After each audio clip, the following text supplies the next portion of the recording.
Welcome to another episode of Out from the Cube. It is our Thursday guest spot, and we are very lucky that we have Jeff Tippett with us, and we're going to get into his background and introduce him as we get going. But this is a little bit different format for me than our traditional and typical starts because we are now up on YouTube as well. And we do the audio podcast that you get on iTunes and Overcast and Stitcher, I believe it's called, but we also are now putting them up on YouTube. So you'll be able to watch the entire episode on our YouTube channel. And last week we had Michael Henson on, and we did the podcast recording and put it up on YouTube. And the first response I got was from my brother telling me to never do it again in my basement.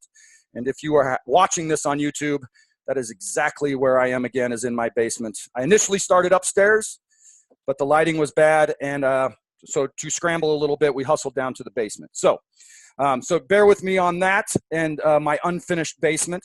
But the power of the podcast has been substantial for me. And in kind of the offline comments with our guest, Jeff, the main theme I said to him was the podcast has been very profound and impactful to me because I am now having some incredible conversations with people that I would never have met ever. Had I not started this podcast. And the conversation we're going to have with Jeff today is right in line with that because Jeff is from North Carolina. And I don't think our paths would have crossed had we not started this podcast. So I guess to start, Jeff, welcome to Out from the Cube. And I appreciate Jeff actually reached out to us. Jeff and I connected on LinkedIn, or Jeff may have searched or done something on LinkedIn, and somehow our paths crossed. And he essentially just sent me a message introducing himself and saying, hey, can we have a conversation on your podcast? And that was maybe a week ago, right around a week ago. And a week later, here we are having a conversation. So Jeff, one, thank you for that. Really thank you for that. And two, welcome to the show. I appreciate you being here. Hey, thanks for the opportunity to be here. Thanks for accepting my invitation to talk and chat a little bit. I appreciate that. I think your basement looks fantastic, so it'll be great. We'll be fine in our conversation today. Yeah, perfect. So I want to start by this, and you and I said this offline, but I wanted today is September 12th, so as people watch this in the future, and you can always access it years down the road, but it's September 12th, and what is happening on the East Coast is they are preparing for, I believe, Hurricane Florence, correct, Florence? So, and Florence. you are kind of right in the path of that, but you are in the Raleigh-Durham area, so you are more inland than the people that are hitting the coast. But what is going on with the weather in North Carolina today? Well, today's a bit surprising. It's beautiful. It's sunny. There's some white, fluffy clouds out. However, our grocery stores are empty. Many of our gas stations are empty with gas as well. Fortunately, I topped off earlier. I'm fine. We're to the stage now that if you haven't prepared, it's too late. If you haven't evacuated the coast, it's too late at this point. So now we're just preparing to hunker down for what's getting ready to happen and what could be a sustained effort. We'll see what this plays out, but they're saying it could stay with us for a few days and just hover over us. I've heard anywhere from 10 to 20 inches of rain in the Raleigh-Durham area. But again, it changed tracks overnight. Who knows where it'll be this time tomorrow. Yeah, I have a now understand the podcast, and people that do listen to the podcast will know this about me. I do have a tendency to bounce around to a number of different subjects and topics, and sometimes they will be off of the subject that we're talking about. But I had a conversation last night with somebody very close to me. We do some basketball stuff here in the St. Louis area, and we were having a conversation. He works for a company in St. Louis called Ameren, and Ameren does electricity and electrical, and making sure everybody has power and electricity and things like that. And he looked at me last night and he was like, hey, I will probably be out of town for the next couple of weeks. And I asked why, and he was like, hey, well, when these storms roll in across America, wherever they are, we leave. And we go down and we provide help and relief, and we sleep in cars, and we try to find hotels outside of town. And then we spend 18 to 19, 20 hours a day restoring power to these areas.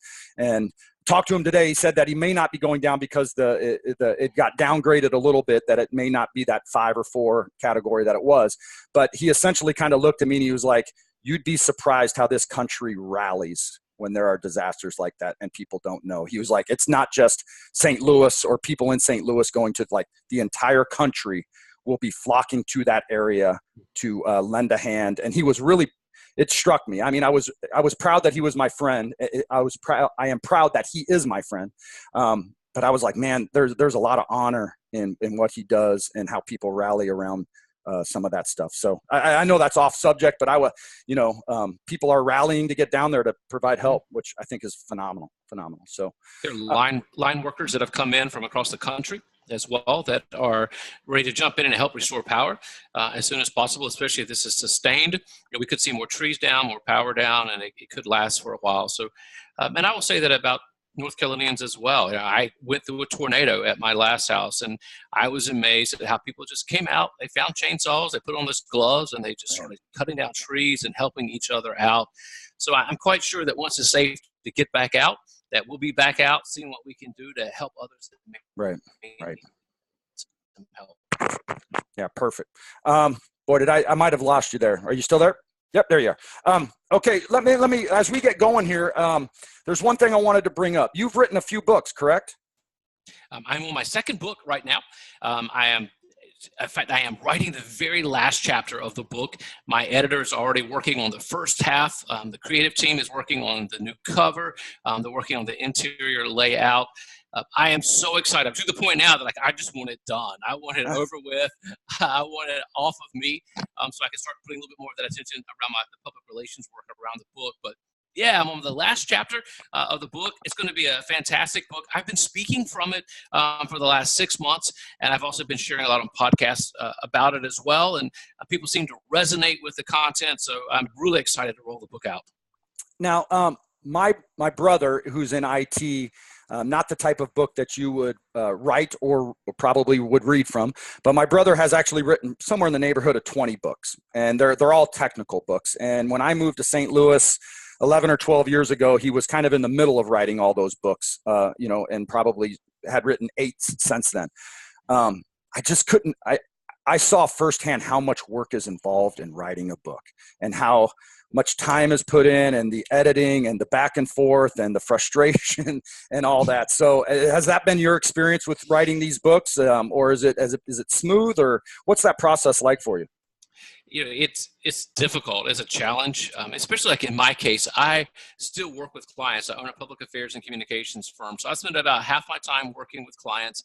I don't do any of the creative or deliverables. I'm on the strategy side and client interface. So half my time there, then about half my time speaking and writing. And it does ebb and flow. There are times when client work just overpowers me. For me, one of the things I found is if I take dedicated time and pull away, sometimes I'll go out of town and stay for a couple of nights and then just put my focus on the writing. It's one of the best things I can do, or set aside a full day and go to a different location. Then that helps me a lot. So, and I'm to the phase now where it's been up and down, and it's just time to roll this thing out the door. I will say that no regrets. This is one of the best things that's happened to me, and I encourage others that if there's information in them, if there's area of specialty that they feel like they could share with other people, figure this out and figure out how to do this. It is a great exercise. You become, at least in my experience, I've become a better expert at my own content and what I do, having written about it and having to put the time to do more research around it and to codify the work. Well, the first book you wrote was called Pixels Are the New Link. Do I have that right? The New Ink. So it's a book to help people understand how to build out their profile online. A lot of people are trying to figure out, how do I, and in fact, I have a chapter in my book on becoming an industry expert. It's just one of the things that you can do to jumpstart persuasion is if you're viewed as that expert in your area. So this book talks about becoming an expert online and gives you tips for what you need to do to build that out online. So when I was doing some research and watching some videos, and there are videos online for those that are listening, if you search for Jeff Tippett, and when we get to the end of the podcast, we'll make sure you all know how to connect with Jeff and on all his platforms. But as I was watching videos, and then I went on Amazon, looked at your book and read some of the excerpts from it, I knew we would get along for 2 reasons. I knew that you and I would hit it off. And here are the 2 reasons. 1, you live in Raleigh, Durham. Okay, so that will make sense on why I feel a connection to you there. 2, when I looked at your book, the color scheme of your book was what I refer to as Duke blue. The colors were Duke basketball colors. They weren't Carolina blue, but they were Duke blue. So you live in the Durham area, and the colors of your first book were Duke blue. And I'm a big Duke basketball fan, and I don't even know if you're a basketball fan, but I just knew that you and I would hit it off because in my bones, I felt like you were a Duke fan. Well, in this area, you have to be extremely careful about this. These people take this so seriously. It was one of the first lessons that I learned when I left graduate school and moved to the Triangle is you pick your team and, man, you draw some lines in the sand as soon as you do. Right. And especially during basketball season, oh, my, it's just crazy around this place. The PR side of me tries to stay tries to stay very neutral because I have to keep everybody happy. Oh, boy. So, because I was going to ask you this line in the sand that you had to make, and you didn't go Carolina blue on your cover. Am I right? That's Duke blue, isn't it? It definitely is. I would say that my art director did that. But still, at the end of the day, it's still a color that you like. So we're winning there. Okay, perfect. So let me tell you another reason why I felt connected with you, or your story moved me or inspired me. Since I've started this podcast, we've had a number of guests. I've had a number of coffee. Morning coffees with people and lunches with people. And as I've said on this podcast before, these conversations have, and this isn't hyperbole or anything, these conversations I've had in many respects have been very life-changing for me. There was a gentleman I had coffee with, and we spent about 2 hours talking, and about an hour of that conversation was him talking to me about how he adopted his daughter from somewhere in Central America, and the process of that, and it was moving, it was touching, it was inspiring. I was really fascinated by it. And then I had another gentleman on who's a friend of mine who brings foster kids in and cares for them, and once they find a home, then they go to the home that adopts them or takes care of them from that point forward. And he kind of is on a cycle with this.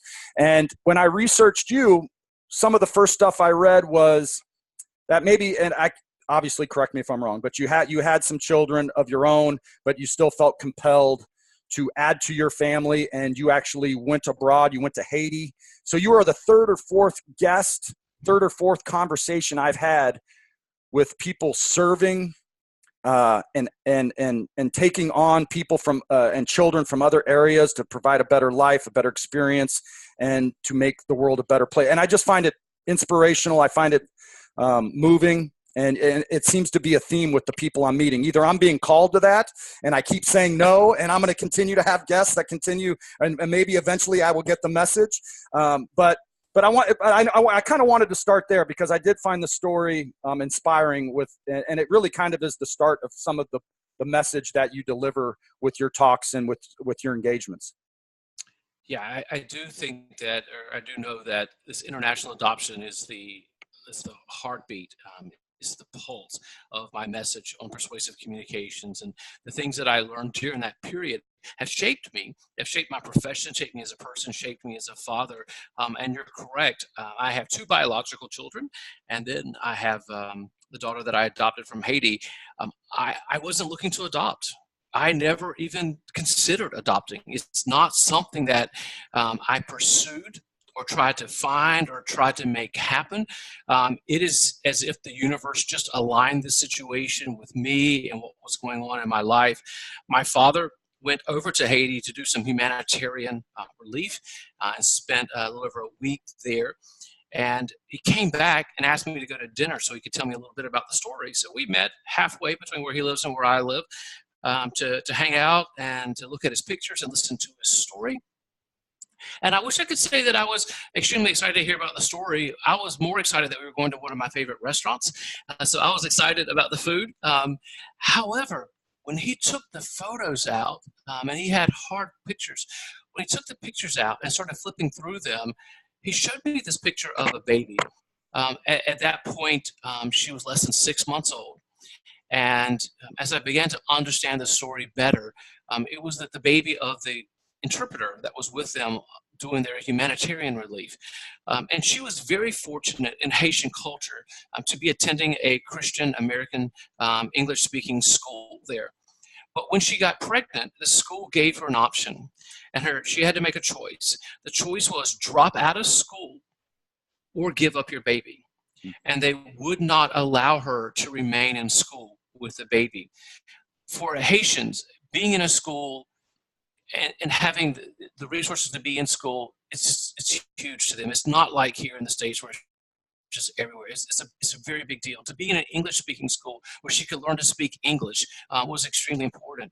And so she had to make the very gut-wrenching decision to give up her baby and try to find a home for her baby. So my dad came back and told me the story, showed me the pictures, and at that point, I turned my attention away from food, and I really began to look at the photo. And there was just something about it that compelled me, and they called me. And I knew inside that I was to be the one to provide the home for her. I had no idea what that would look like or what that would be like. I had never researched adoption, never thought about Haiti, didn't know much about the country other than I'd heard it was a very poor nation, didn't know really anything. But I left with this deep insight that I was to pursue this. So I began the process of the adoption. It was, for international adoptions, it was a fast adoption. I completed it in 6.5 months. I joke with my kid's mom that it took her 9.5 months to deliver the babies, that I did it in 6.5 months, and I didn't get any stretch marks out of the deal. And for some reason, she doesn't find it humorous. She doesn't laugh with me on that one, but it did happen in 6.5 months. I will say it was the hardest time of my life. I had never gone through the things that I went through. I grew up in suburbia, very safe cul-de-sac life. That's what I knew. And here I was in a third world nation. And for the first time in my life, I had guns held at my head. I had machetes held at my neck. There were times that we had to flee the city. Riots would break out, and we would have to flee for our own safety. It was during a time when President Aristide's government was collapsing. So there was civil unrest all over the country. The bureaucracy was just collapsing. It was falling apart. And there I was, this naive American, trying to complete this adoption, going back and forth. In fact, within 30 days of seeing the picture, I went over for the first time to meet her, to meet the family, and to bring her food and bring her clothing. Now, I'm allowed to call a few timeout. With my coaching background, I get a few timeouts. So I'm calling my first full timeout. All right. Now, if I have a gun to my head and machete to my neck, boy, my immediate thought is this worth it? Is this what I want to be doing? How much further do I have to go? Am I willing to essentially risk my life for this and for this little girl that I essentially, and correct me if I'm wrong, I took what you just said as you hadn't even met her yet, maybe when some of that stuff happened. Now, I may be wrong with that assumption. Did that ever enter your mind? Like, man, what are we getting ourselves into? Is this worth it? Am I willing to give my life up to get this 6-month or 12-month-old little girl to the States? There were times that I faced fear like I had never faced in my life. However, and there were times I wanted to throw my hands up and quit. I mean, even just dealing with the paperwork and dealing with the bureaucracy. I mean, outside of the physical violence. And the first time I went over, one of my best friends, who's ex-Marine, went over with me. He's like, Jeff, I'm going to be your bodyguard. You don't even understand what you're walking into going over there right now. There were times I wanted to quit. There were times I just wanted to throw my hands up and just say, I just can't do this. I can't. And there were blockades. I mean, at one point, we finished the entire adoption. It was completed. I'm sitting there holding her in my arms. She's extremely sick. She's screaming. She's crying. I'm at the embassy, and they deny the visa for her. And they flag her for a DNA test. And they want me to go back to her biological mom and have a DNA test process that was going to take 6 to 8 weeks in Haiti. Wow. So there were so many times when it just it fell apart. There was one time when the next office that I needed someone to sign a document for shut down, and they weren't even showing up to work any longer. And I had an attorney, we had attorneys here, and I had an attorney in Haiti as well. And he emailed me and said, Jeff, they've shut down. There's nothing we can do right now. I just think your adoption's over. I can't do anything else for you. And you know what? That's fine. I'll be there. So I grabbed a bunch of cash, caught a flight. I went to Haiti. And this is what I did. Every morning for, I guess, 2 to 3 weeks, I would get up, I would go down to that office, and I would sit and just wait, hoping for some reason that person would pop in, only to go home disappointed that that person didn't pop in. Until finally one day the person did pop in. And when he was there, I was able to have a conversation with him, learned a lot about messaging, because up front he wasn't understanding it, it wasn't working. But finally, at the end of the day, I got him to sign the document, and we were back on track to move things forward. So yeah, I wanted to quit. Yeah, I wondered, is it worth it? But there was just some internal driver in me that would not let go and would not allow me to quit. Wow. That's if I'll tell you what, if I were a screenwriter, we'd be having a different conversation, because that sounds like a great that sounds like a great movie to me.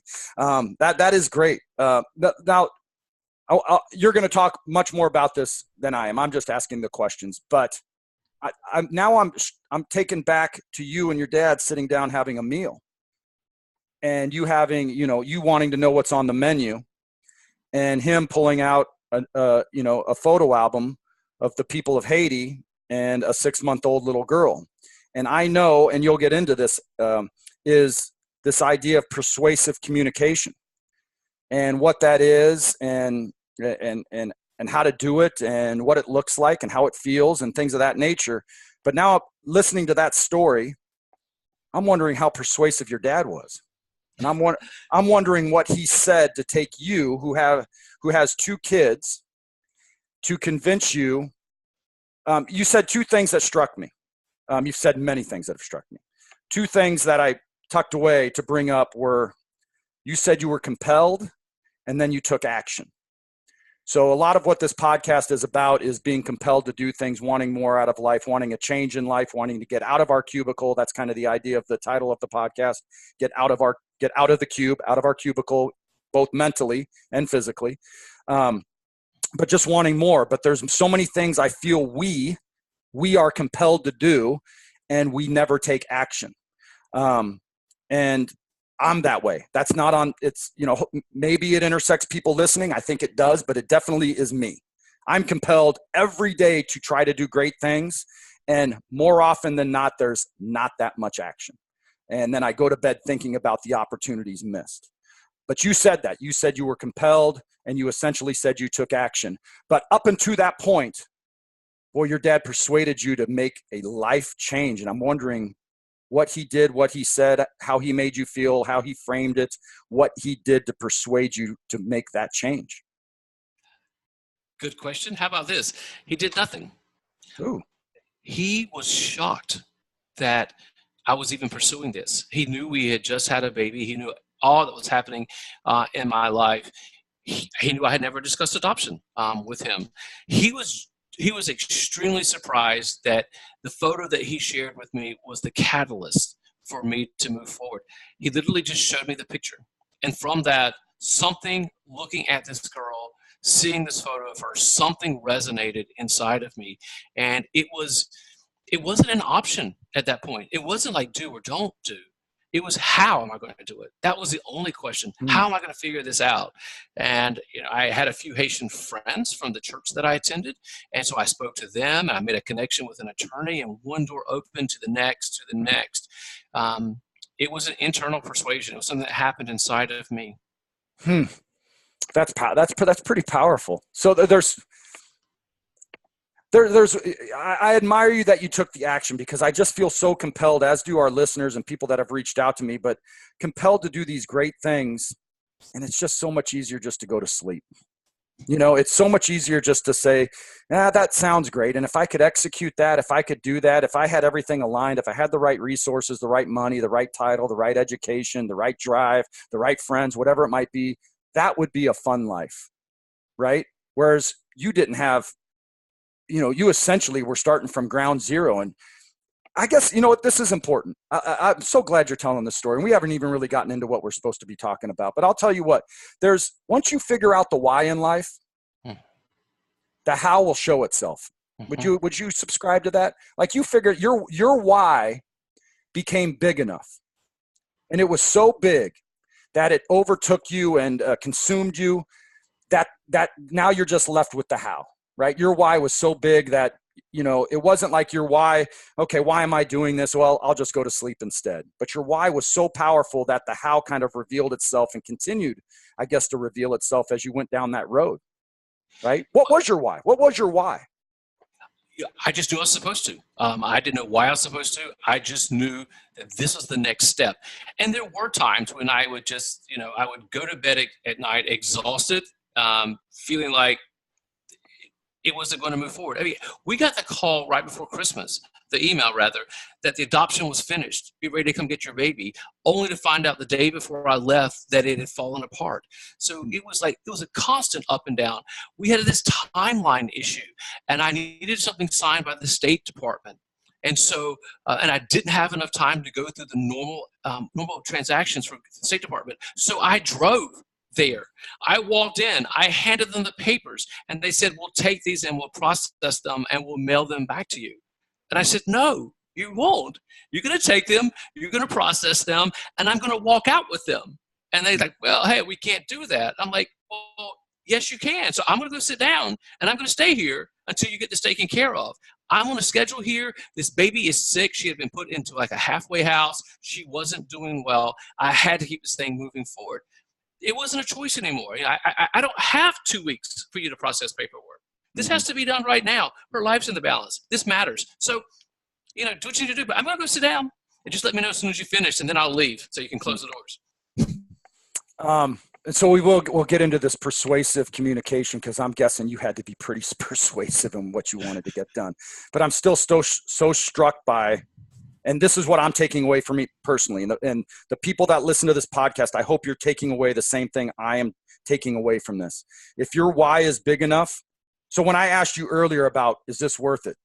What am I doing? I've got a gun to my head, a machete to my neck, people saying no, no, no, and go home, and it's not going to work, and all this. And there's so many reasons to quit and just go back. But if your why is big enough, you won't allow any of that to happen. You know, if you have to have a job, if you have to provide for your family, if you have to get your kid to the hospital, if you don't have enough money for a surgery or whatever it might be, right? If your why becomes big enough, you get stuff done. You don't take no for an answer. And, you know, for those people that want to get out of their cubicle, their why isn't big enough. So when they get hit in the face, which we're all going to get hit in the face, it's easy to just go back to our cubicle or go back to Raleigh and say it's okay, right? Like, it's, you know. And so now I think that's your why was big enough. And that's what my big takeaway from so far has been. Now, you had to be persuasive. You had to get things done. So when I heard persuasive communication in your talks, the first word that pops into my mind is influence. And being able to influence somebody to your way of thinking or inspire somebody to your way of thinking. But why don't you just give us your definition of persuasive communication, what that is, what it means, and then we'll get into then how you came up with that topic and term. Sure, absolutely. So, you know, in my professional career, I'm a public affairs and communications firm. I am always persuading. It is what I have to do. Sometimes I have to persuade lobbyists. Sometimes I have to persuade elected officials. Sometimes I have to persuade the media. Sometimes I have to persuade the general public. I have to persuade constantly. It's what I do for a living. It's my background. It's my space. And when I first was moving into developing more talks around this on stage, the first pushback that I got, and it's still to this day, it's the number one pushback that I get when I talk about persuasion, is that sometimes people misunderstand what persuasion is. And they believe it's the same thing as manipulation. And they see these two as synonyms when actually they're polar opposites. They're not even close to each other. So when I talk about like persuasion or influence, some people think of it as very dirty. They think it's as horrible, taking advantage of people. But when I have a chance to explain and talk through it just a little bit to help them understand what it truly is, They have an aha moment. The lights come on and they start to understand. So the word manipulate means to control or influence, but to do it cleverly, to do it unfairly, or to do it unscrupulously. Basically, what happens in manipulation is you find a way to make someone else do what they don't want to do, but to do it for your good. And that's manipulation. And that's not what we're about. Have we been manipulated? Absolutely. We probably all gone through manipulation. It may be a phone call, it may be a salesperson. We'll do whatever just to get them to stop talking and wrap it up to move on. That's a manipulation side of it. The other side of it, though, persuasion, means this. It means to move someone or to cause someone to do something through reasoning or argument. And the argument here, the word argument being in this purest sense, not what we see in political discourse right now, but the true sense of argument of here's my belief, here's my belief, here's what I want, here's what I want, and being able to go back and forth in these conversations, understanding what they want, what you're after, and the sustained effort that is part of that eventually leads them over to the place. And sometimes that means you moving in that as well. You're not always going to be in the very same place. Moving to a place where you are together and you're wanting the same thing, and they take up the very same reasoning that you have, but you have moved them through your argument, through your words, through your effort, sustained. And there are two magical words that I look for if I'm working with clients or if I'm working with people, whatever it happens to be. I think there are two magical words that will tell me whether I manipulated or I persuaded them. And those two magic words are, that's right. So when you get to the end of the contract and you're working through things and the person says, yeah, I want this, that's right, this is my benefit. When they're saying that's right, you understand then they've captured exactly what it is that you're sharing. You have pulled them along, you found the common ground, and now they're no longer doing it because you're manipulating them or forcing them to do it. They want it. They want it as much as you want. This is extremely important if people are in sales. Mm-hmm. Well, sure, if you're good at sales, you can manipulate. But oftentimes what happens is you manipulate a person to a single sell. And what we all know is that customer acquisition is one of the biggest expenses that a company has. So bringing someone on, getting them to sign a contract for a one-off deal, for the most part, typically isn't worth it. But if you manipulate them, that's what's going to happen. Versus persuasion, when you move them along and you're able to come to terms with whatever it is, and they are happy with it, you're happy with it, they have a real need. You've been able to solve that need. You've been able to fix, and typically they fall in your health, wealth, or relationships. Things fall in one of those three buckets: health, wealth, relationships. When you fix that problem for them, they are excited. They're like, yeah, that's right. Let's do this. At that point, you know you've persuaded them and you haven't manipulated. Prior to this mindset that you have, and I know you speak a fair amount about kind of this subject and these phrases, that phrase, was that something you did prior to Haiti, or did Haiti kind of impact that? Haiti directly impacted it, and here's why. Prior to Haiti, I was really good at just going through a checklist. I was very good at pressure. I was very good at making things happen.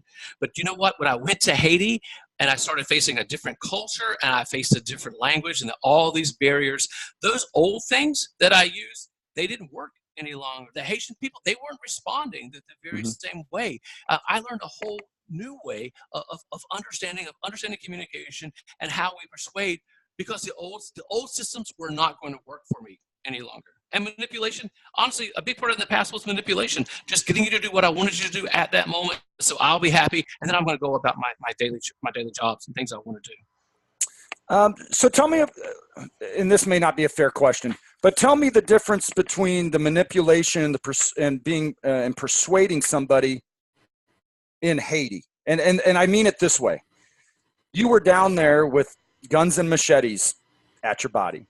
And at that point, I just want to get what I want, right? I want that little girl. And if I get the little girl and that's my outcome at the end of the day, or at the end of 2 weeks or 6 weeks or however long it took you, I'm comfortable with that outcome.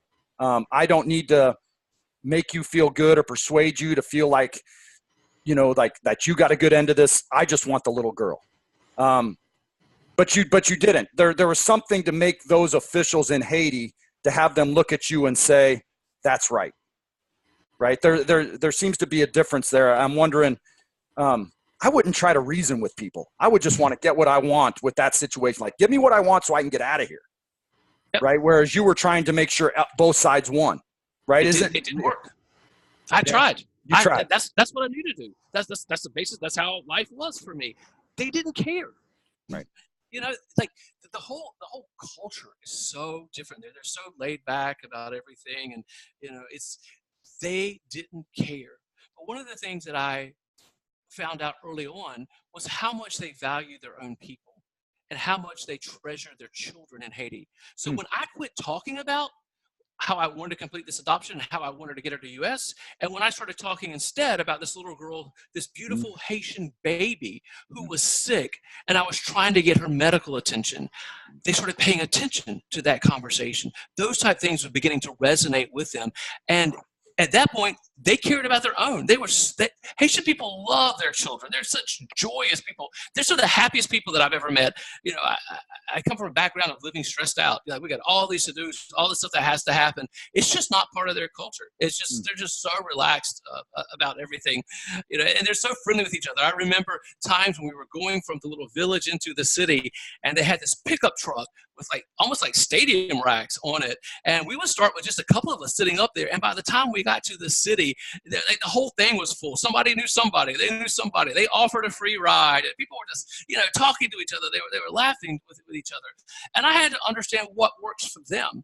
And this American pressure was definitely not working for them. So that was part of it. I had to understand what works for them. And that became part of persuasion.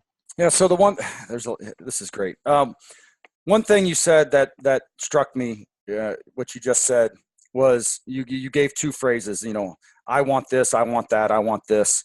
To caring about the girl and caring about her needs. So my immediate thought in that, and we've talked about this on the podcast for people that have listened before, where it's kind of this mindset of you want to make money. The first step in making money is giving money.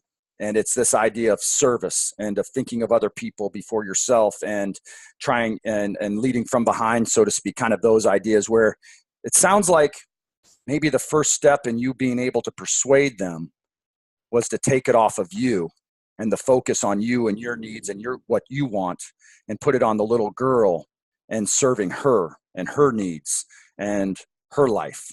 And once you became of service to her, it was easier to persuade them to what the ultimate outcome would be. Right. I'm really big into that. And we've talked a lot about serving and thinking of others and starting there, as opposed to, you know, the phrase I use is I, me, my. We don't talk about I, me, my's.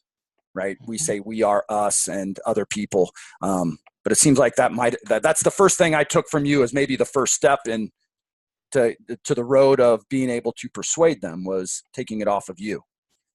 Yeah, it's so important to me that I have an entire chapter in my book around this very topic. The chapter is called "Help Others Find Their Win So You Win." Zig Ziglar said it this way. He said, "You'll get everything in life that you want if you just help enough other people get what they want." Now, this takes a real hard examination, and I talk about a lot this when I'm doing seminars as well. We often take this and we take what you just said, but we still manipulate with it. And we have the mindset of, okay, well, if I want what I want, I got to pretend to help you. And I got to go do what it is that you think you want, when actually I'm just after what I want in this whole deal. So I'm going to pretend. And to me, that takes us right back to manipulation, where what you're talking about and what this chapter of my book is talking about is really giving that up for yourself and finding what it is they want. If you're in sales, if a person is in sales, if they really spend time understanding the customer needs, where the gaps are, where the pressure points are, where the pain points are, and they focus on fixing that problem, whatever that felt need is. They focus on not selling, not getting a contract closed, fixing the problem, bringing a solution to the problem. You'll sign contracts all day long when you put it on them and you care. I talk about compassion. I talk about empathy, like to the point that you feel the pain that the other person is feeling. And when that is motivating you, when that is driving you, the other person wins. And as a byproduct, you win in that as well. Not the main headline. That's not the headline show. The headline is still them. It's helping them win. I learned that hands-on here in North Carolina as well. We were hired by the National Restaurant Association of Washington, D.C. To lead a grassroots effort to move Sunday alcohol sales from noon to 10 a.m. Blue laws in our state prohibited alcohol sales on Sundays. And so if you went to a restaurant at 10 a.m. to have brunch, you were told no, that you couldn't have a mimosa or you couldn't have a Bloody Mary. Or if you wanted to go to the grocery store and pick up beer for an afternoon game before noon, you were told no. We got hired by the Restaurant Association to help change that law. And so we worked with the lobbyists that were there working on this bill. And here's what I looked at. I knew that there was pain in these users. When they went with their grandma to brunch or they were trying to get beer, I knew they were embarrassed. I knew different things happened. There was a pain there. I knew that if I could solve that for the users, that the byproduct then would be my client would get what they wanted, but I couldn't focus on the bill itself. So we called the campaign Free the Mimosa, #Free the Mimosa.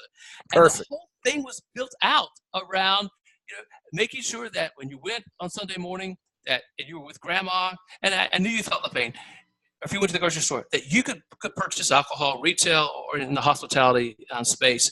And what happened was within a 6.5-week window, we built the largest campaign the client had ever seen in this type of space. We developed more responses in our action alert that we sent out, and we were able to move it through the committee. We were able to move it through the House and through the Senate, and the governor signed the bill. But we put our focus on the users and what they wanted. And as a response, when I would email them and say, hey, I need you to call this member right now, or I need you to email this person right now, they knew they were doing it out of what they wanted and what was going to happen for them. And I kept the users as the main focus. And we did it. 6.5 weeks. We moved that thing through in a state that's part of the Bible Belt that people didn't think it could actually happen. But it happened because I put my focus on the other people, not on my need to fulfill this contract or to get paid from the client. My focus was on what everybody else wanted. And I found a way that they could get what they wanted. And as a result, byproduct, I got what I wanted. Now, I still consider myself kind of a sales type person. I'm not doing sales like I used to when I was coaching, where really you're always kind of selling the team or the program, or selling to recruits and moms and dads and things like that. So my sales is a little different. But for a number of years, I read a lot of sales books on phrasing and how to kind of talk and how to change kind of your vocabulary and some of the things that you're talking about there. If you're trying to persuade somebody, you're really talking like mindset shift, thinking of other people and all that. But is there also a change that you need to make in phrasing and in words, and or are there strategies that you have or that you've helped develop in other teams and other companies? Because like one of the things when I go and speak, we were fortunate that we had a client in Colorado that I was at last month. And one of the things we talked about in terms of building a team and the culture of a team and the service of a team to one another, and I said this 5 minutes ago, was quit saying I, me, my. Like there is a value, there's an importance in your phrasing as a leader. And as you're trying to get people to buy into culture and teams and service to one another. And that was something we said, like, there's a way to phrase things. Like we get to do this, or this is our project instead of, this is our client instead of my client, or, I did this instead of we did this, even if I did all the work. But so have you found that there was a shift in your phrasing to be persuasive? Yes. At the lower level. And what I do in the book is to take it much higher and to talk through a lot of the theories of this as well. Because here's one thing that I advocate in the book. There is not a single phrase. There is not a silver bullet. There is not a magical phrase that's going to work in every single situation. If there were, there would just be one book that was written. We'd all read the one book and we would be fine, right? We'd have this whole thing figured out. So what I do in the book is, as I talk like the theory of persuasion, and I walk through, we could talk about this in just a second, I walk through different parts of persuasion, and I try to explain the theory of that and what surrounds that, and then allow the readers, as they're working with the clients or working with the people, to figure out what works in the situation, because it's not going to be one single thing. Does language matter? Absolutely. And especially in the section around call to action, I talk a lot about the types of language, the type of words to use in that, but I don't start with the words. I start with the mindset. I start with the bigger picture of all of this. And in fact, at the very beginning, we walk through messaging. A lot of times people just don't understand how to craft the basic message. And a lot of the decisions that people are making, yes, it's messy. Yeah, there's a lot involved. The work that we do around policy, it's never simple. It's extremely complicated. I mean, just take this freedom of motion of the brunch bill. It was opt-in. Each municipality had to vote on it. If it was unincorporated, it had to go to the county. So it all had to be opted in. There was a part for purchasing distilled spirits on site if you go to a distillery. I mean, like, it was so complicated. I couldn't put that in the messaging. People would get lost in all that. And sometimes in sales or in any of these spaces, we overcomplicated what's up front. And I often talk with people about talking through the inverted funnel, where you basically give enough information just to capture their attention, to capture it quickly, to capture it early, and take them to the point that they want the next bit of information. There was a time when we could write like page to page, or you could write, thinking paragraph to paragraph or sentence to sentence. But in today's society, in our work, when we have so many things hitting us and so many distractions going all over the place, we talk with our clients about crafting language word by word. And can I say this word that captures enough of your attention that you'll listen to the second word, that you'll ask about the third word, and that we build this out. So crafting a simple message up front so that it's easily understood. Many times people don't even understand what we're asking them, or they don't even understand what we're asking from them. We've probably all been on those calls where we're like, but I don't know what you want from me. Or we've read the emails and we're like, what exactly is it that you want me to do? What are you saying? So I like to start with the messaging, crafting a simple message. Albert Einstein said it this way. He said, if you can't explain something simply, you don't know enough about it. So being able to say something extremely simply and creating enough in them that they're going to want to ask for more from you. And also looking at ways that your messaging can be what I call sticky.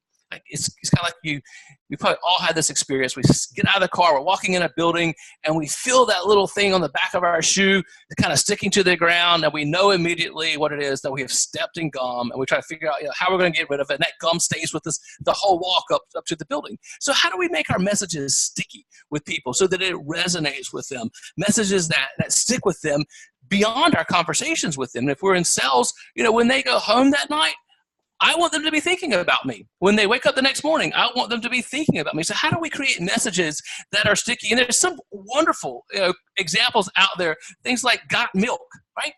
Fantastic, simple message there. Or how about this for Vegas? What happens here stays here, right? And we know when we hear that phrase, we know exactly what we're talking about. Or the Maxwell House. Maxwell House has used this for 97 years, good to the last drop. And we know what that means. So how do we create messages that stick with people, that resonate?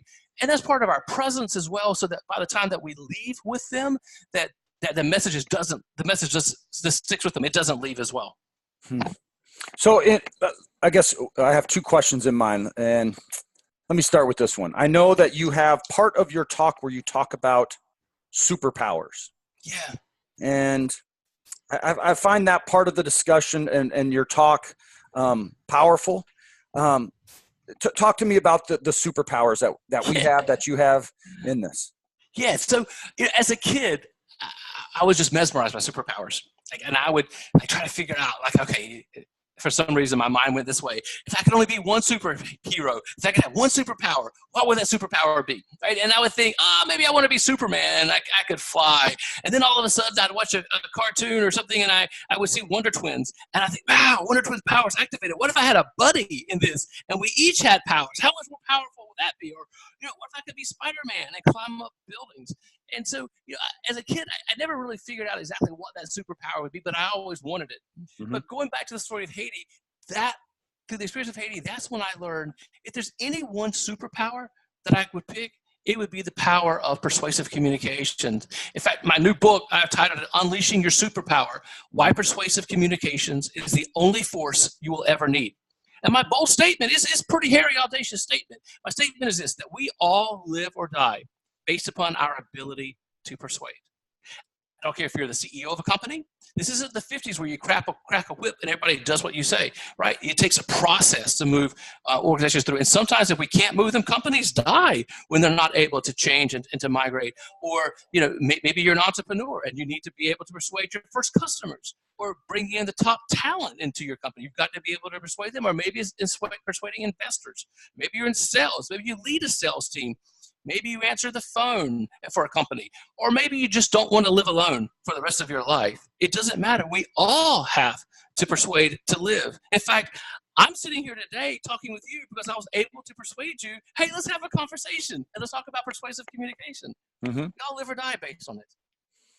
And that wasn't easy. You didn't have much persuading. I think what you did was you sent me a link. Actually, you did. Yeah, you sent me a link to one of your snippets, and it was great. And so I was easily persuaded.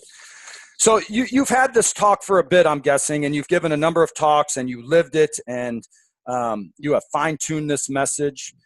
I'm thinking about what was the hardest topic or thought that you had to try to get down in your book. What did you struggle having to wrap your mind around to get into words so it was the simple made easy, or the simple for people to hear? Is there something that was just difficult for you or you hadn't thought of? I think what was difficult, but actually as I got started, it really started flowing through. When I started, I didn't fully see a linear path here. I didn't fully see how this whole thing plays through. So in the book, I do talk about the adoption story. I bring in the emotion there. I want to captivate people through emotion. I talk through creating your message and how you create your message. I talk through then about helping others find their win. I talk about making a connection with other people. That if you're in sales or whatever the role is that you're trying to persuade, how do you make that heartfelt connection with other people so that that there's that bond there with them? I talk through becoming an industry expert. Like, how do you become the guru, the go-to in this space? How do you position your message? Like, you may have a great message, you may have a great product, something yourself, but how do you position that? I mean, do you like prospect theory versus loss aversion? We talk about, for example, that's one thing. Knowing what works, what doesn't work with people. How do you position the message? How do you craft a call to action that people can't say no to? And then wrapping up with talking a little bit about the greater good as well. So the struggle for me was to finally get this thing pinned down linearly. It's exactly, this is what this looks like, and this is the whole flow. But at the same time, I do wrap up at the end of the book and talk about this. Just because we can persuade and just because we can make something happen doesn't always mean we should. So thinking through the times where, I could probably do that, but is that really the right thing to do? And we'll talk a little bit about when people say no, how to deal with that, how to work through that. I guess the struggle was finally visualizing it and finally seeing this whole path. So one of the things we do talk about on this podcast is this idea of being in a cubicle. And it's not just being in a cubicle. It's this mental cubicle that we're all in, and we're just clocking in, clocking out every single day and not living our life's purpose. And I work in the IT industry, and there are some stereotypes that are true. This is a very introverted, to a certain extent, profession. Not everybody that listens to this podcast is in IT or in software. But we talk about how to get connected with people, how to stay connected with people. And you brought that up as maybe one of your chapters or a thought in the book. And you just made the phrase, how to be connected. Give us some strategies. My boss. I have a great boss, and we've talked about him in some other podcasts. And he made this observation about me. He said, George, you love to be around people. That's where you get your juice from, your energy from. You could go to some sort of happy hour at 8:00 at night and just get all this juice, where he says he recharges by being by himself, by kind of zoning out and things like that, where I do like that. I get a lot of juice out of connecting with people and being out and about and doing all that sort of stuff. But what are some strategies? What are some strategies to connecting with other people and kind of getting out of that cubicle and that mindset? Great question. Love talking about this. And before I give a few techniques, let me offer this as well. Sometimes we think others won't open up and they won't connect with us. And I just recently went through this with someone who a relative is dying of cancer, and this relative wouldn't talk. And I went and sat with her, and I was amazed within 30 to 45 minutes, all that she started pouring out to me and talking about fears and things of that nature. Sometimes we think people won't make a connection. Sometimes we feel like they're aloof or they're standoffish, and we may be trying to make a connection with someone who won't.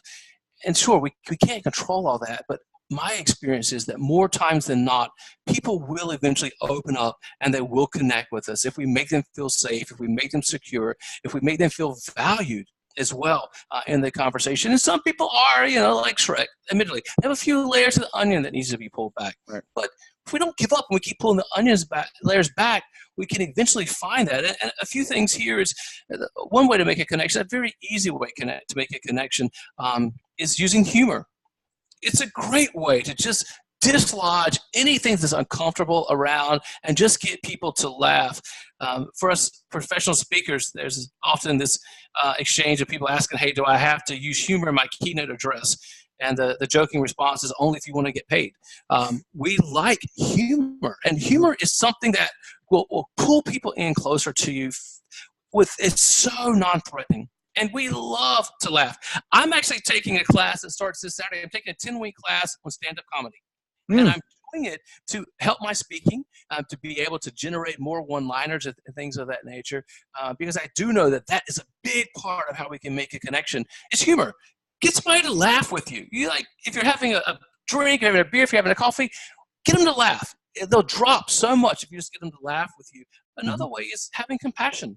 Listening to their stories and having compassion as to what they're going through. I mean, sometimes I'm a fixer. I love to fix things. That's what I do. But sometimes people just want to hear you say, wow, I hear you.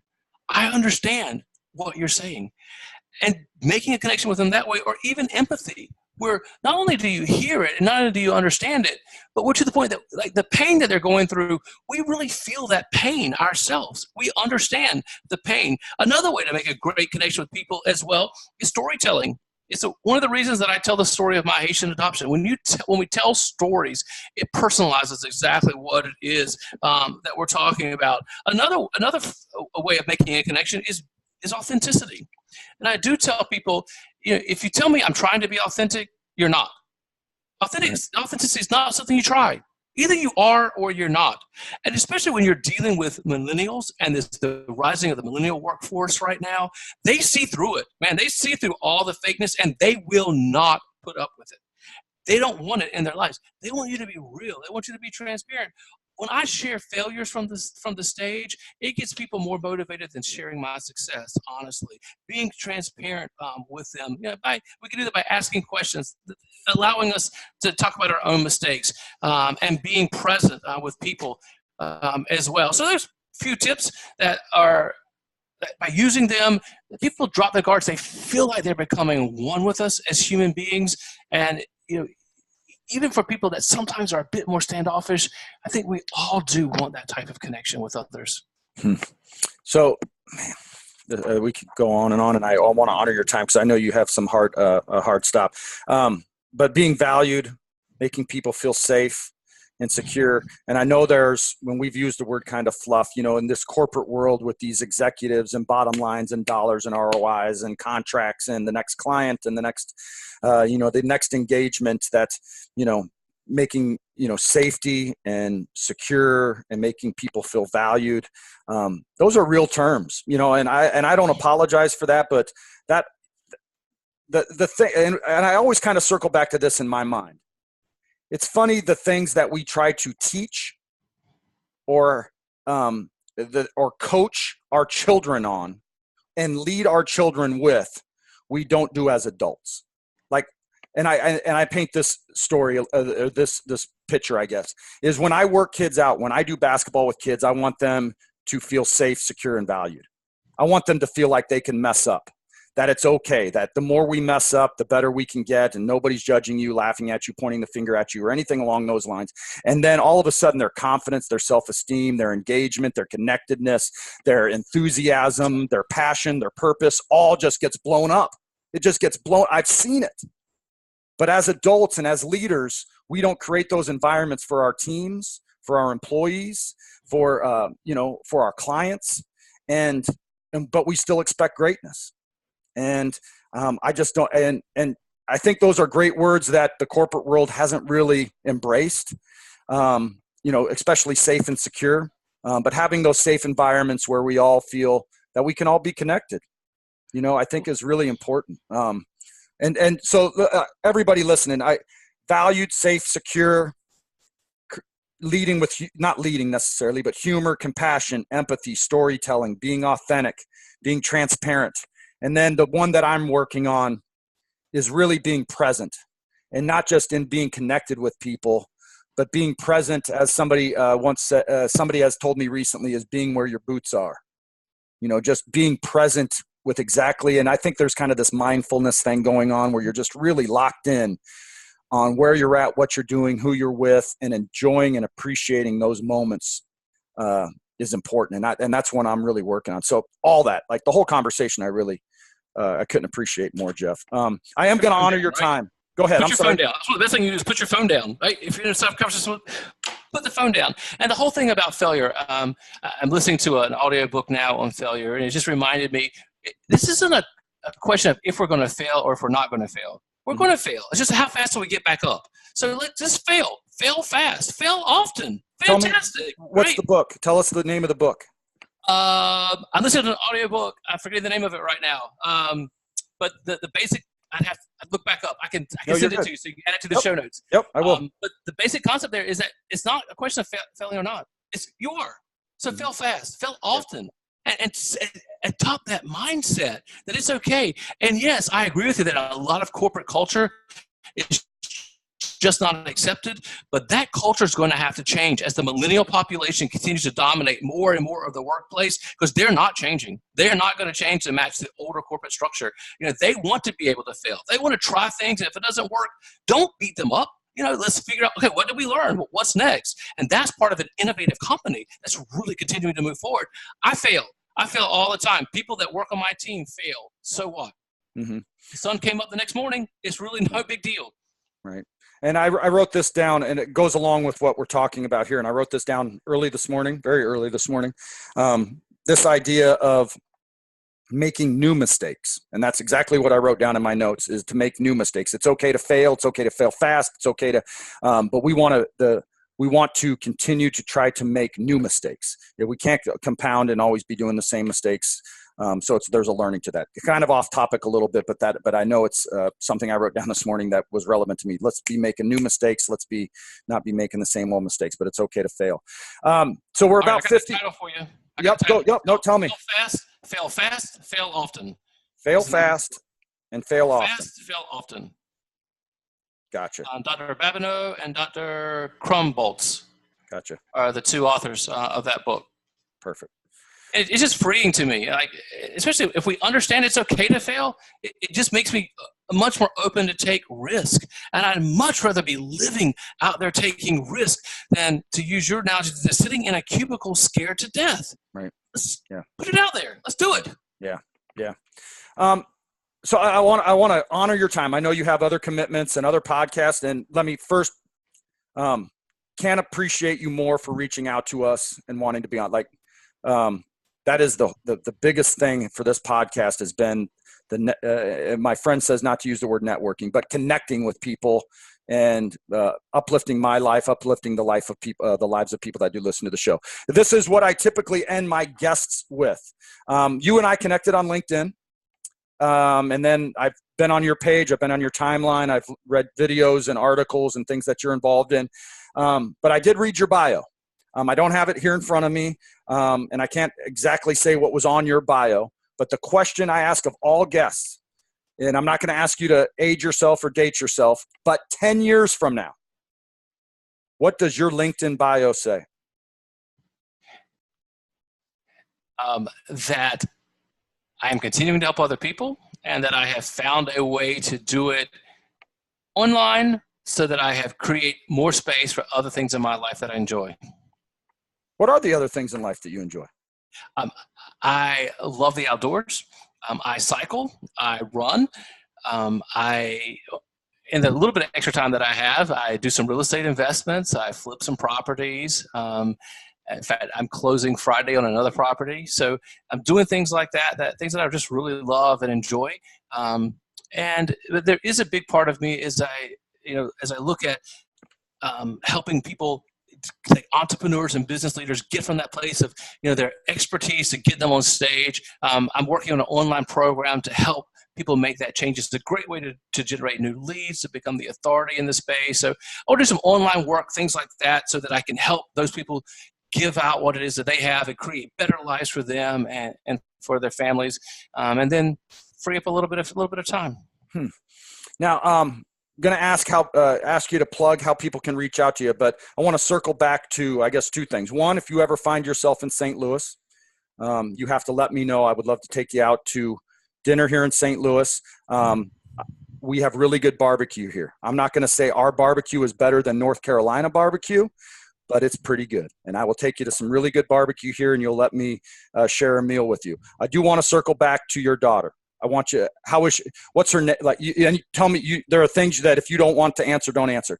But how is she doing? How was that process of getting her to the States and acclimating her, getting her plugged in and connected, and education and things of that nature? And just give us an update on how she's doing and how that has blessed and changed your life. She's amazing. She was somewhere around the age of 3 or 4 when she was sitting on the floor one day, and she was arranging these little toys into groupings. And her name is Nina. And I asked her, I said, Nina, what are you doing? And she said this to me. She said, Daddy, I'm making families. She said, they don't match, but they're still family, just like I'm family. So I knew from a very early there's age, your book. There's a book. I knew from a very early age that she understood that she was different, and that her background was different, but that she was connected as family. She's doing amazing. She's great in school. She is like this positive energy. And one of the things that I'm even more so now starting to begin to see, when the adoption was finished and I landed in the Miami airport, and I'm standing there holding her. She's like this little baby, and she's whimpering. She had double ear infections. We didn't know at the time. Double ear infection, different viruses. The cabin pressure was just too much on her ears, and she was in a lot of pain. I'm holding her. She's whimpering, and I do feel accomplished. I was like, you know what? I did it. We got here. She's to the States. This is good. And then immediately, that just went out the window, and this wonderment started coming into my head. And I looked at her, and I started wondering, what is she going to be now? Will she be a doctor, and will she heal people? Will she be a humanitarian and go relieve suffering from all over the place? Will she go back to Haiti? Will she be a teacher and impact hundreds of students that could impact thousands of lives? Will she be a nurse? And while I couldn't answer any of those questions, what I knew at that moment was this whole adoption, everything leading up to the moment when I stood there, was just that first flap of the butterfly wing in the butterfly effect. And the butterfly effect says this: so it's a single flap of a butterfly's wing that over a period of time and over a large space ends up creating what we're facing in North Carolina today, a mighty, powerful hurricane. And so I did know what her future was going to be. But what I did know was this, that was that first flap, and that she is going to go on, that she's going to touch others' lives. She's going to improve the lives of other people well beyond what I know myself. And I like to encourage people that we get in the transactions. We may be stuck in a cubicle right now. We may be just focused on sales.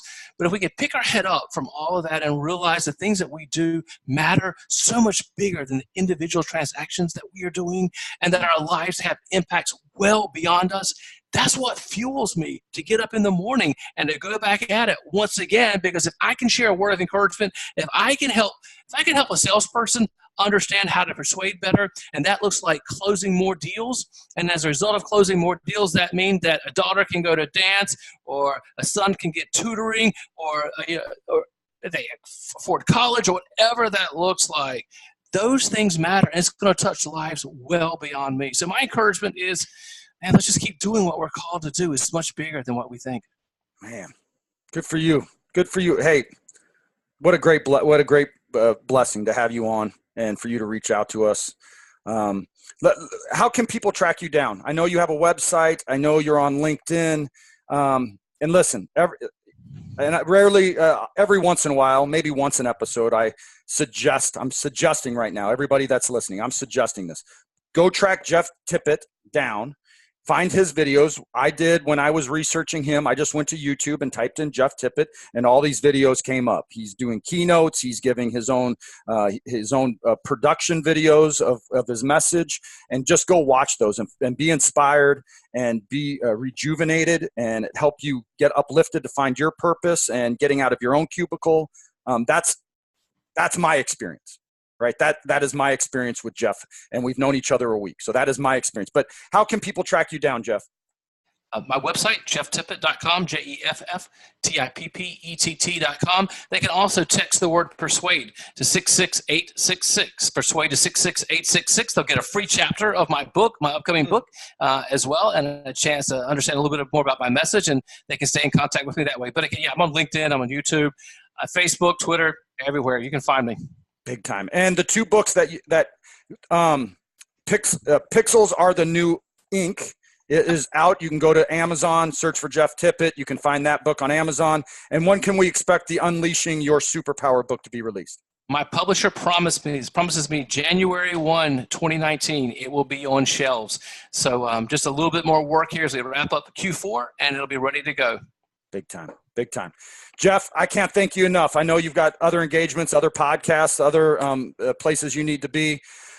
Thank you so much for that. And thank you for the opportunity. Yeah, a lot of fun, great to connect. We talked a fair amount about being connected, and I really appreciate us being connected on this. So everybody, reach out to Jeff, get connected with Jeff, watch his videos, and again, subscribe, share. You can also find this on YouTube and all our show notes. I'll put all of Jeff's information in the show notes so you can track him down. This video, hour-long video, will also be in the show notes, so you can get to YouTube and watch the full video and look at my unfinished basement and his nice living room, I'm guessing. So until next time, Jeff, again, thank you so much, and be safe with the weather in North Carolina. Thank you. Thank you.